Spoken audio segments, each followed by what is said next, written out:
भारत ने बांग्लादेश की नींद उड़ा दी है। जी हाँ, रातों रात बांग्लादेश को इतना बड़ा झटका मिलेगा ये मोहम्मद यूनुस ने सोचा भी नहीं होगा, लेकिन भारत ने झटका दिया और भारत की इस झटके से बांग्लादेश में महंगाई और बढ़ेगी, जिससे कि बांग्लादेश को कटोरा लेके IMF का दरवाजा खटखटाता ही रहना पड़ेगा। हालांकि इसमें बांग्लादेश की भी गलती है कि उसने भारत की वार्निंग को नजरअंदाज की।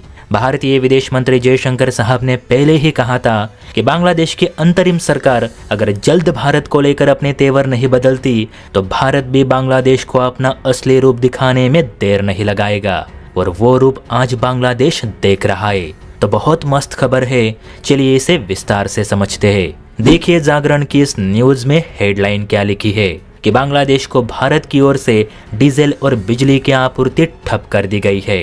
आर्टिकल में बताया जा रहा है कि बांग्लादेश में पूर्व PM शेख हसीना को सत्ता से हटाने के बाद से जो आंतरिक अस्थिरता बांग्लादेश में पैदा हुई और जो भारत विरोधी मुहिम वहां चलने लगी, उसकी वजह से भारत सरकार और भारतीय कंपनियों की तरफ से बांग्लादेश में हो रहा निर्माणाधीन कार्य लगभग बंद कर दिया गया है। सब्जी मंडी और बिजली तो पहले ही बांग्लादेश के लिए बंद कर दी गई थी, लेकिन अब डीजल भी बांग्लादेश को नहीं मिलेगा। शायद आपको याद नहीं रहा होगा, लेकिन 2023 में यानी जब शेख हसीना PM पद पर कार्यरत थी, तब भारत बांग्लादेश के बीच 130 किलोमीटर लंबी डीजल पाइपलाइन बिछाकर बांग्लादेश के लिए सस्ते दरों में डीजल सप्लाई चेन शुरू कर दी गई थी। यह पाइपलाइन पश्चिम बंगाल की सिलीगुड़ी और बांग्लादेश के दिनाजपुर जिले के पर्वतीपुर को जोड़ती है, जिसे नाम दिया गया था फ्रेंडशिप पाइपलाइन।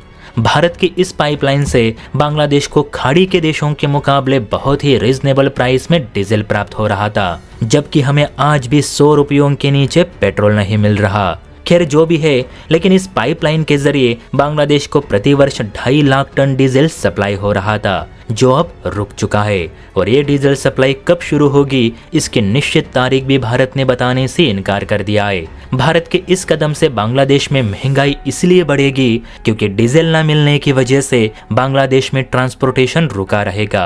अगर ट्रांसपोर्टेशन रुका तो सामान डिलीवर नहीं होगा, अगर सामान डिलीवर नहीं हुआ तो बाजार में चीजों की शॉर्टेज होगी, और अगर बाजार में सामान की शॉर्टेज तो महंगाई बढ़ने में कितनी देर लगती है।